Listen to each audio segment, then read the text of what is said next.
Something significant is unfolding in the Mediterranean, and Moscow did not expect it. I'm Walter Benson, and this is my channel, Walter Benson. Before we begin, please like this video, subscribe to my channel, Walter Benson, leave your thoughts in the comments, and share this report with others who follow global affairs.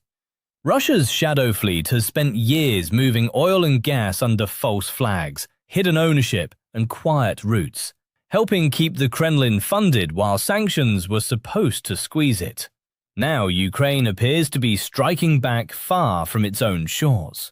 In what looks like a covert campaign, Russian-linked tankers in the Mediterranean are being hunted. The surprise is not only the distance, it is the location, the method, and the implication that Ukraine may now be operating from inside Libya. If that is true, then this is no longer only a war around Ukraine. It is becoming a wider contest over sea lanes, influence, and energy. The first clear sign came on December 19, 2025.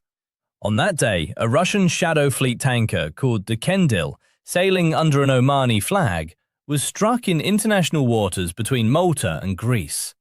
Ukraine openly claimed responsibility. The Security Service of Ukraine, the SBU, released footage and said the vessel had been used to bypass sanctions and generate revenue for Russia's war effort.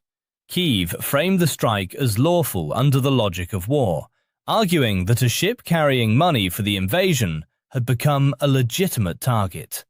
The message was cold and deliberate. Ukraine wanted Moscow to understand that distance was no longer protection. A ship more than 2,000 kilometers from Ukraine had still been reached. That alone was enough to alarm Russia. But what mattered even more was what the attack suggested. If Ukraine could hit once in the central Mediterranean, then the entire shadow fleet had reason to worry. Then came the second strike, and this one raised the stakes sharply.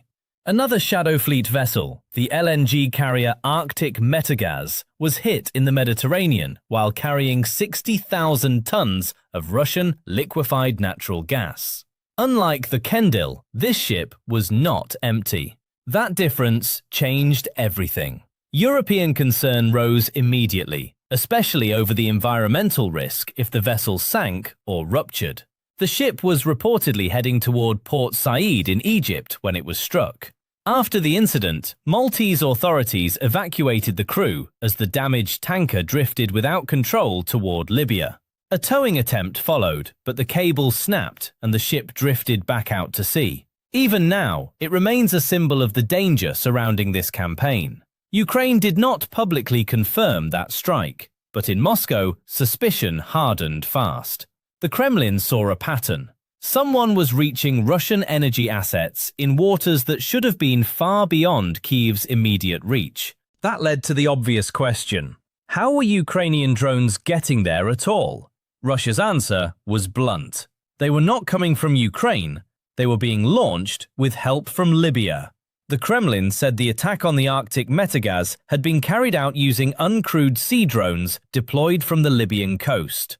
Putin called the incident a terrorist attack on state television. Russian officials widened the accusation, hinting that European actors were somehow involved as well. Much of that sounded like familiar blame shifting. But one point mattered. Russia may have been correct about Libya. If Ukrainian teams are operating there, then the Mediterranean attacks make much more sense. And if that is the case, then the war has entered a new phase.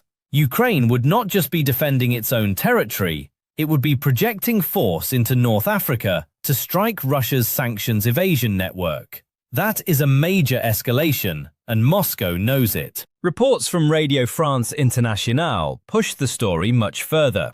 According to RFI, Ukraine has maintained a presence in Libya since at least November 2025 under an agreement with the government in Tripoli.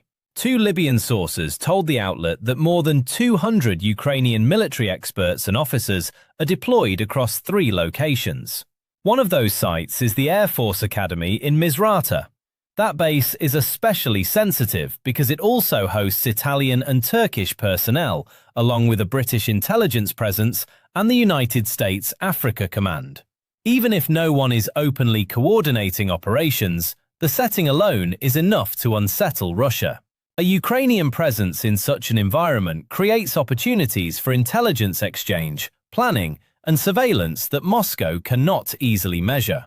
For the Kremlin, uncertainty can be as dangerous as proof. If Ukraine is learning, watching, and preparing from Misrata, then Russia's shadow fleet may already be far more exposed than it first believed. The second site may be even more consequential.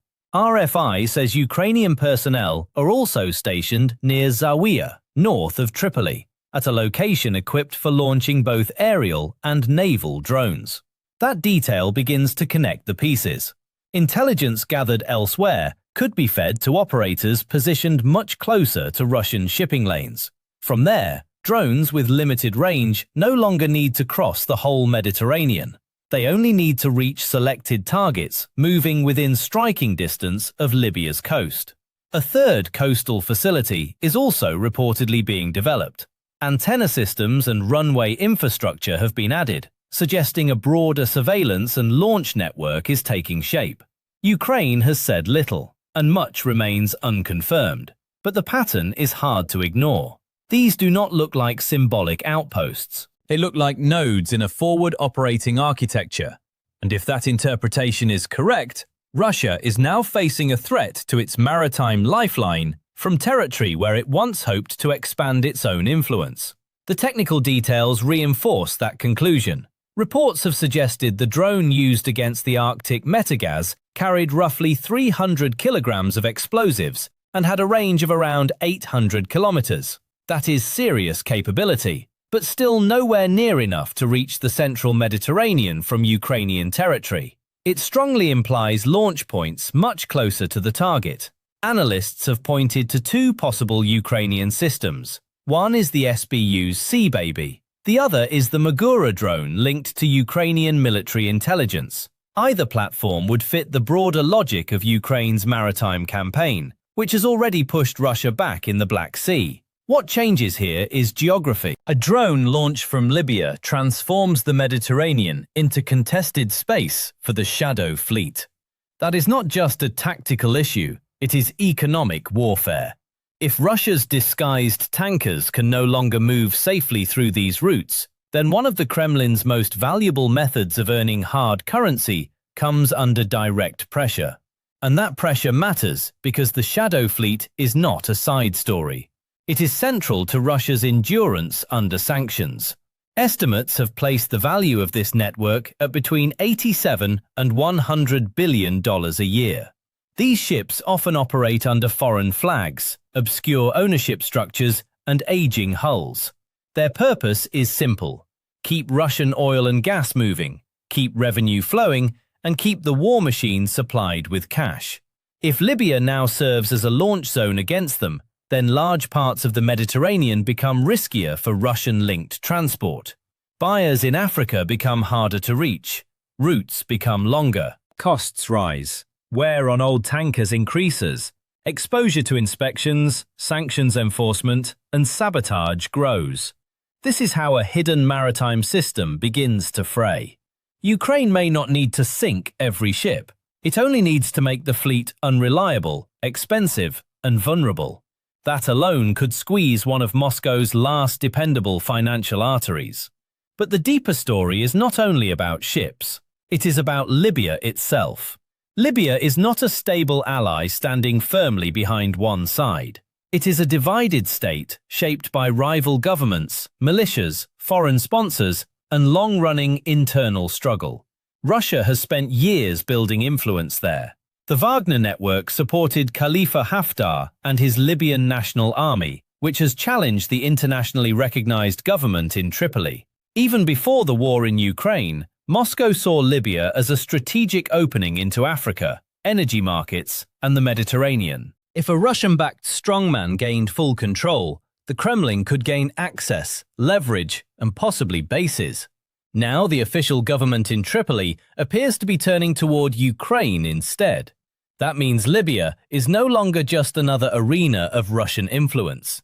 It is becoming a contested political and military space where Kiev and Moscow are both trying to shape outcomes. That is how a proxy conflict begins to take form. Russian officials are clearly angry because they understand the strategic reversal. Moscow once worked to plant itself inside Libya's fractured system.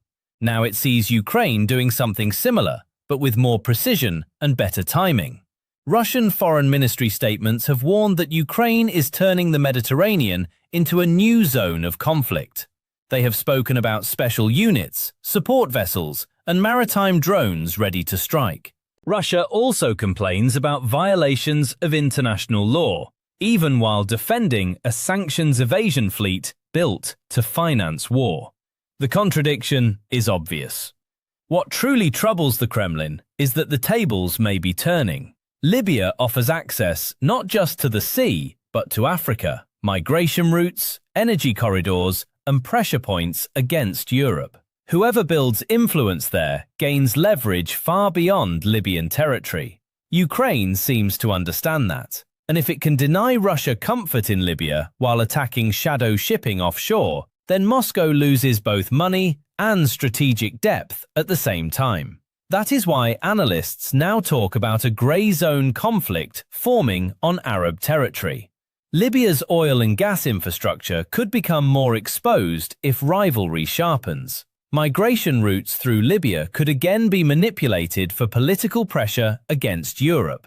Arms flows moving through the country could feed instability elsewhere, including Sudan. In other words, this is no isolated naval drama. It sits inside a larger contest over access, influence, and coercion. Reports also suggest Libya's government is receiving something tangible in return for working with Ukraine. Training in drone operations, investment tied to the oil sector, and the prospect of future military cooperation all make the arrangement more durable. Libya is not simply choosing between outside powers. It is using the conflict to strengthen one side of its own domestic divide. That is what makes the situation so combustible. The war between Russia and Ukraine may still be centered in Eastern Europe, but its pressure waves are now reaching far beyond that battlefield. So the strikes on Russian Shadow Fleet tankers were only the visible surface of a much larger shift. Beneath them lies a covert network, a new strategic partnership, and a growing struggle over Libya's future. For Russia, this is more than an embarrassment. It is a warning that the war is spreading into spaces where Moscow expected room to maneuver. For Ukraine, it is a sign that the fight against Russia's war financing may no longer stop at its borders. And for the Mediterranean and North Africa, it means the balance is becoming more dangerous and more unstable by the month. If you found this report valuable, subscribe to my channel, Walter Benson. Leave a comment with your view of what this means next, and share this video with others following the war and global energy politics. The ships are still moving. The alliances are still shifting. And in Libya, the next phase may already be underway.